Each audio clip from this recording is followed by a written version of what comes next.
మీరు చెప్తే తెలుసుకుందాం. ఇక్కడ అంటే గంగాదేవి యొక్క వైభవం తెలుసుకుంటే మనకు ఆనందం. ఆ గంగలో ఉన్న చేపలకి ఏం తెలుస్తుంది? నేను గంగలో ఉన్నానని వాడికి తెలుస్తుందా? మరి అవి కూడా రోజు స్నానం చేస్తుంది, వాడికి ముక్తుందా లేదా? అది గంగా అనే జ్ఞానం తెస్తారు. పోనీ చేపలు పట్టేవాడు ఉంటారు, గంగా నదిలో పడవలు పట్టేవాడు, వాడికి గంగా నది ఇది విష్ణుపాదోద్భవి, ఒక చుక్క తాగితేనే పుణ్యం అని చెప్పారు శంకరాచార్య వారు. గంగా జలలవ కణికా పీత భజ గోవిందం భజ గోవిందం. అరే ఒక చుక్క ఆ విష్ణుపాదంలో వచ్చిన గంగ తాగితే ఒక చుక్క అన్నారు. కొందరు అన్నారు అది కూడా అక్కర్లేదు, మన ఇంట్లో నుంచే గంగే గంగేతి యో బ్రూయాత్ యోజనానాం శతైరపి.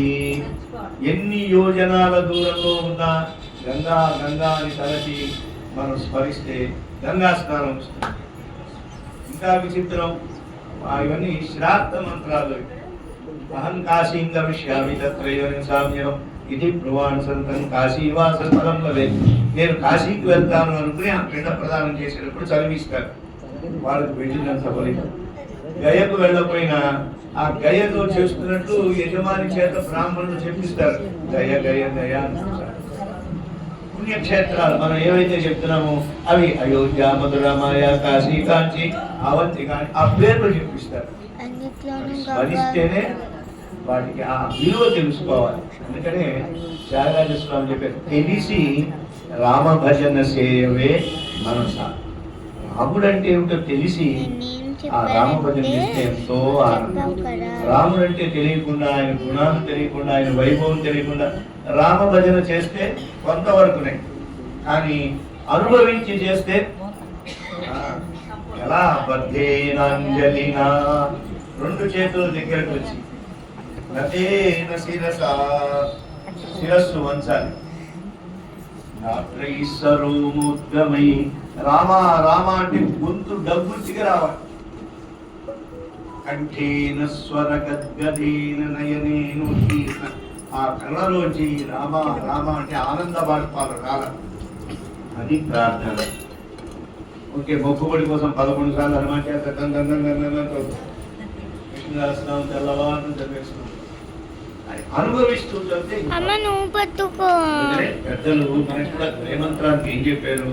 మంత్ర అనుష్ఠానం కన్నా మంత్ర అర్థాన్ని తెలుసుకోమన్నారు. అప్పుడు ఇంకా నీకు ఆనందం వస్తుంది, త్వరగా మంత్రం నీకు సిద్ధిస్తుంది. ఏదైనా అర్థం లేని చదువు. శ్రీమతే రామానుజాయ నమః.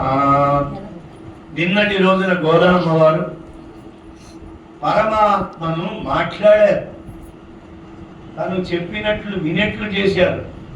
ఏమడుగుతున్నారు? స్వామి, మీరు పడుకున్న స్థలంలో కాదు, దయచేసి లేచి రండి, మీకోసం ఒక సింహాసనం వేశాం. ఉపన్యాసకుడికి ప్రత్యేకంగా ఎందుకుంటుందంటే ఆ టెంపో రావడానికి. గొప్పవాళ్ళని దాన్ని దండ ఎందుకు ఇస్తారు? అది ఒక ఆచార్య స్థానం. అక్కడ కూర్చొని చెప్తే ఒక ఆచార్యుడు చెప్పినట్టు దానికి ఒక డ్రెస్ కోడ్ వారు చెప్పేవారు. మెడలో తులసిమాల ధరించి, అలాగే పద్మాక్షమాలు ఇవి ధరించి ఉంటారు. పూర్ణములై నారాయణ్ణి మనసులో ధ్యానిస్తూ చెప్పాలి. అది పీఠం యొక్క గౌరవం. మహారాజులు కూడా అంతే.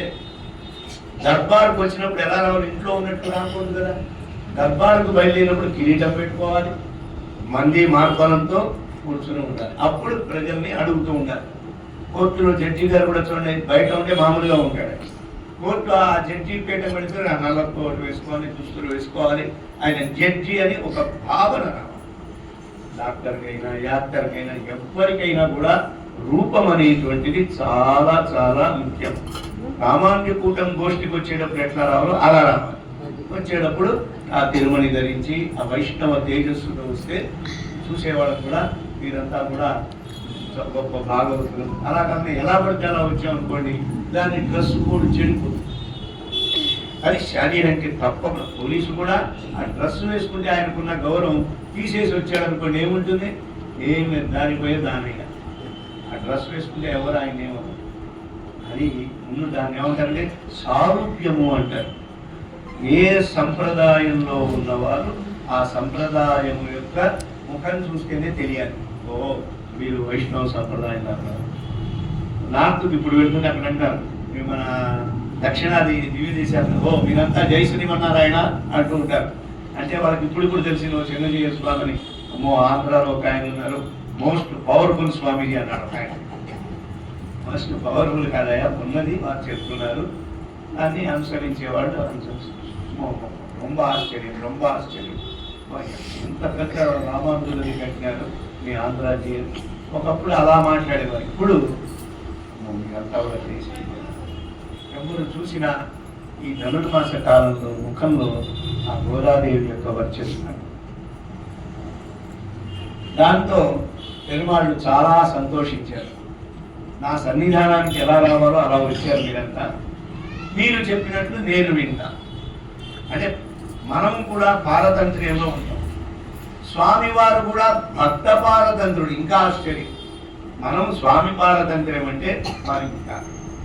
సరే అమ్మా, ఇక్కడ నుంచి ఎక్కడికి దాకా అంటే నిన్న చెప్పారు సింహాసనం మీదకి అంటే వారు వస్తూ ఉంటే స్వామి ఒక మనవి ఏమిటా మనం అంటే, నిదానంగా స్వామి మీరు 4 రకాలుగా నడిచి రావాలి, మా వాళ్ళు ఎప్పుడూ చూడలేదు, మీరు రాముడిగా ఎలా నడిచారో మేము ఆ కాలంలో లేము అంటే పాపం ఆయన శ్రీరాముడిలాగా కాదు స్వామి, మీరు కృష్ణుడిలాగా నడవండి, కృష్ణుడిలాగా నడిచారు. ఓ పెద్ద ఎద్దులాగా మా శ్రీరంగంలో ఉంటుంది, అందమాది నడక వేయడం అన్నట్టే. సరే అదే అది కాదు స్వామి, ఇంకో గరుడంలాగా రండి, హంసవాహనంలాగా రండి, వాళ్ళకి కావలసినవన్నీ అడిగారు. మీకు ఎలా చెప్తే అమ్మా, నేను మీకు విధేయాత్మ విజితాత్మ విధేయాత్మ సత్కీర్తి చిన్న సంశయ అంటే అర్థమే ఉండన్నారు. విధేయాత్మ భాగవతులకు విధేయుత పరమాత్మ, పరమాత్మకు మనం విధేయులం కాదు, భాగవతోత్తములకే పరమాత్మ విధేయుడుగా ఉంటారు. చెప్పండి ఏం చేయమంటారు?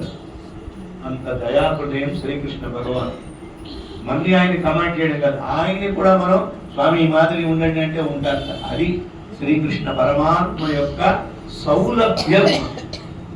విజితాత్మ విధేయాత్మ అంటే విధేయుడుగా ఉంటారు.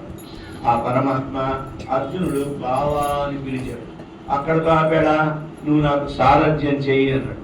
అలాగే ఎక్కడ పరమాత్మ ఎక్కడ అర్జునుడు అండి, ఈయన కాళ్ళ కింద కూర్చుని ఆయన అంత సౌలభ్యం, కృష్ణావతారంలో ఉన్నంత సౌలభ్యం ఏ అవతారంలో కూడా చెప్తారు. ఈ రోజున సరే వస్తున్నారు, వస్తూ ఉంటే వారు నడుస్తూ ఉంటే గోదాదేవి ఆమె తన్మయత్వంలో ఉన్నారు. ఆయన పాదాలే చూస్తారు, ఆ పాదాలు చూస్తూనే ఎర్రని బొబ్బలు కనపడ్డాయి. ఇలా అనుకుంటుంది ఆవిడ, మిగతా వాళ్ళంతా స్వామివారు వస్తున్నారు అంటున్నారు, కానీ ఈమె ఎక్కి ఎక్కి ఏడుస్తుంది. ఏమైందమ్మా ఏమైందమ్మా అని. ఎన్ని బాధలు పడ్డావు తండ్రి, ఆ పాదాలు చూస్తే అర్థమవుతుంది మాకు, ఎర్రగా అయిపోయి బొబ్బలు కట్టి ఉన్నాయి, ఏమండి చిన్న చిన్న గులకరాళ్ళు పుచ్చుకుని ఉన్నాయి. ఇది ఎక్కడి నుంచి అమ్మా అంటే అన్ను ఆ రోజు ఆ రోజు తలుచుకుంటేనే నాకు బాధగా ఉంది అని ఆ రోజు పేరు చెప్పకుండా అన్ను అప్పుడు. ఎప్పుడమ్మా అంటే ఉలగమళందా,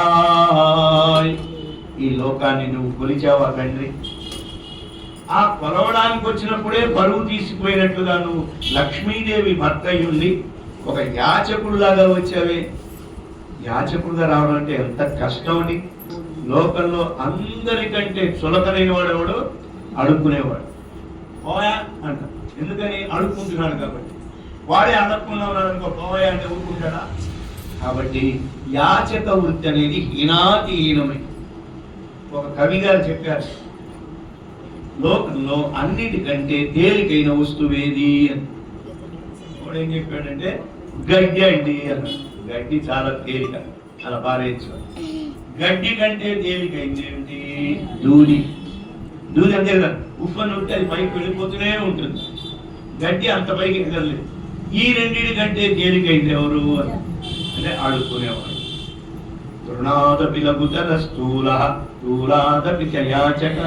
అయితే మరి మీ గాలికి ఎందుకు ఎగిరిపోవటం లేదు? గడ్డి ఉంటుంది, ధూళి ఎగురుతోంది. మరి వీడు ఎందుకు ఎగిరిపోవటం లేదంటే ఆ గాలికి భయం వేసి గాలే ఎగిరిపోయాక, అమ్మ వీడు నన్ను ఎక్కడ అడుగుతాడు, ఏం అడుగుతాడు అంటే అంతా యాచకుల్ని చూస్తే భయం. అటువంటి వృత్తి తీసుకున్నారు పెరుమాళ్. అందరికీ కూడా అన్ని ఇవ్వగలిగిన సామర్థ్యం ఉన్నవాడు ఒక పొట్టివాడే. పొట్టివాడంటేనే కొంచెం చూడడానికి జుగుప్స, అంటే మరి 3 అడుగులు 2 అడుగులు మరుగుజ్జు రూపంలో వచ్చాడు. చూసేవాళ్ళ ఏమిటి మరుగుజ్జు, మన్నాగా లేడే అనుకుంటున్నారు. ఆ మరుగుజ్జు రూపం ఎత్తి తన గొప్పతనాన్ని తగ్గించుకున్నారు. ఐశ్వర్యవంతుడై ఉండి కూడా అష్టలక్ష్ములు తన భార్య అయినా కూడా బిచ్చగాడి వేషం వేశారు, అబద్ధాలు చెప్తున్నారు. వచ్చి మనకి 3వ పాఠంలో చెప్పుకున్నాం, ఓంగి ఉలగలంతా బలి చక్రవర్తి అడిగిన ప్రశ్నలన్నిటికీ కూడా 2 అర్థాలు వచ్చాడు. ఒకటి పైకేమో సత్యం, లోపల అసత్యం, 2 ఆయనే చెప్తున్నారు. అబ్బా దీనికంటే కూడా గోదాదేవి చెప్తున్నారు, అన్ను ఆ రోజు తలుచుకుంటే నాకు చాలా బాధగా ఉందండి, చెప్పచ్చు కదా మన బలి చక్రవర్తి సమయంలో అని చెప్పలేదు. ఆ రోజున అంటే కష్టాలను మాటికి తలుచుకోకూడదు. చెడు రోజులు చెడు మనుషుల్ని సంతోషం ఎప్పుడు మనం పంచుకుంటూ ఉండాలి. అప్పుడు ఇంకా నీకు సంతోషం వస్తుంది. ఆ బదరీ యాత్రకు వెళ్ళినప్పుడు లేదా పెద్ద పెద్ద గోష్ఠులు సేవించినప్పుడు మీ అనుభవాలు పంచుకోండి. పనికి మారినటువంటివి, మనకి ఇబ్బందికరమైనటువంటివి, మన్ని ఒకరు దూషించినవి లేదా మనం పోట్లాడడం అవి చెప్పుకో. ఆనందంతో పంచుకుంటూ ఉంటే మనిషికి సంతోషమే సగం బలం. ఆ సంతోషంగా ఉండాలి. కానీ నీ పాదాలు చూస్తే కందిపోయి ఉంది.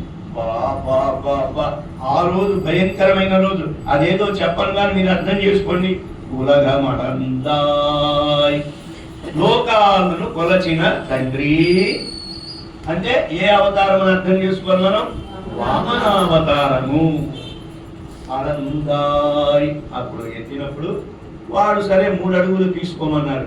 స్వామి వారు పెరిగిపోయి మొదటి అడుగుతో భూమంతా నింపారు.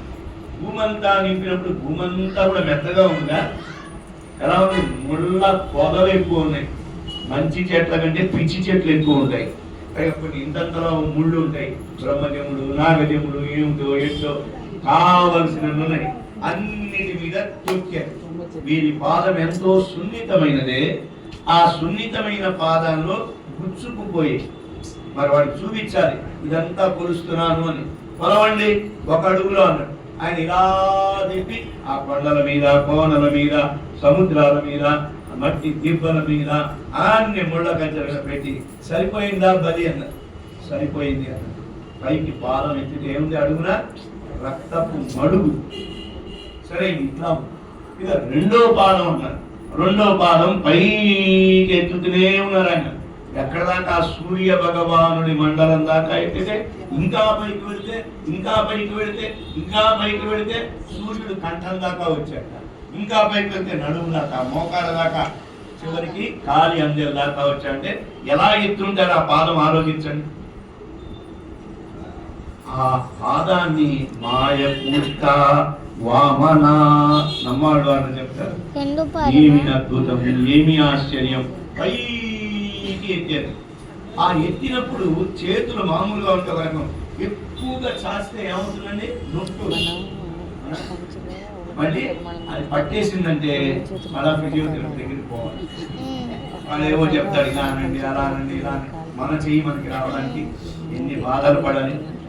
విన్యాసాలు చేయిస్తారు, ఇలా తిప్పండి, అలా తిప్పండి. మరి పెరుమాళ్ళు ఒకేసారి పైకెత్తారట. అబ్బా నొప్పి, ఎంత నొప్పి కలుగుతుందో అని మొట్టమొదటిసారి ఏదో మంగళాశాసనం చేద్దాం, స్వామి వారి గురించి కీర్తిద్దాం, స్వామి యొక్క వైభవాన్ని అనుభవిద్దామని వచ్చి అది పోయింది. ఇప్పుడు ఈమె ఏం కనబడింది? ఇప్పుడు స్వామి యొక్క కాలికి ఉన్న బొబ్బలు కనబడ్డాయి ఒక పాదం. ఇంకో పాదంలో మోకాలు పైకెత్తినప్పుడు ఆ నొప్పులు వచ్చి గుర్తొచ్చాయి. అన్ను ఉలగమడందాయ్ అరందాయ్ వలసిన వచ్చినటువంటి నీ శ్రీపాదానికి పోతి, ఆ పాదానికి మంగళాశాసనం. ఎంత గొప్పదండి స్వామి పాదం, ఎంత కష్టపడి నడిచి నడిచి నడిచి అని ఆ వామనుడుగా బలి చక్రవర్తి దగ్గరికి వచ్చి చేతులు దాపి అడిగి ఒక కాలును పెంచి దాన్ని తొక్కడం చేత ఆ కాలు ఎలా కూర్చుకుపోయింది. గోదాదేవి కళ్ళ వెంబట నీళ్లు వస్తున్నాయి. చెప్తారు పెద్దలు, నూరింది. ఇది ఆ కాలుకి బొబ్బలకి పెట్టుకుంది. అది పోతి. ఒక్కళ్ళు కూడా ఆ రోజు అయ్యో నారాయణ అన్నవాడు లేడు. హాయిగా ఇంద్రుడు వచ్చాడు. వా, మా కోసం బ్రహ్మాండంగా మీ పరాక్రమం చూపించి భూమినంతా కూడా ఒక పాదంతో కొలిచారు, స్వర్గాన్నంతా ఒక పాదంతో కొలిచారు. మా రాజ్యం మాకు వచ్చినవి సంతోషిస్తూ పారిపోయారు దేవత. బలి చక్రవర్తి వాడు బలం కాస్త ఓడిపోయింది. వాడు అవమానంతో కిందకు వెళ్ళిపోయాడు. పైన వాడు బాగానే ఉన్నారు, కింద వాడు బాగానే ఉన్నారు. బలి చక్రవర్తికి వరాలు ఇచ్చారు స్వామి. కష్టపడింది ఎవరు? నువ్వు కదా.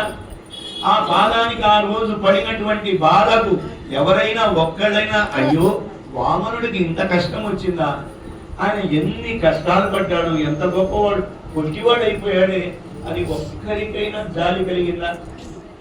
అందరూ అబ్బా మహావిష్ణువు ఎంత గొప్పవాడండి, ఓ 3 అడుగులోకి వచ్చేసి అందరూ ఆయనకి దాసోహాలు పెట్టారా?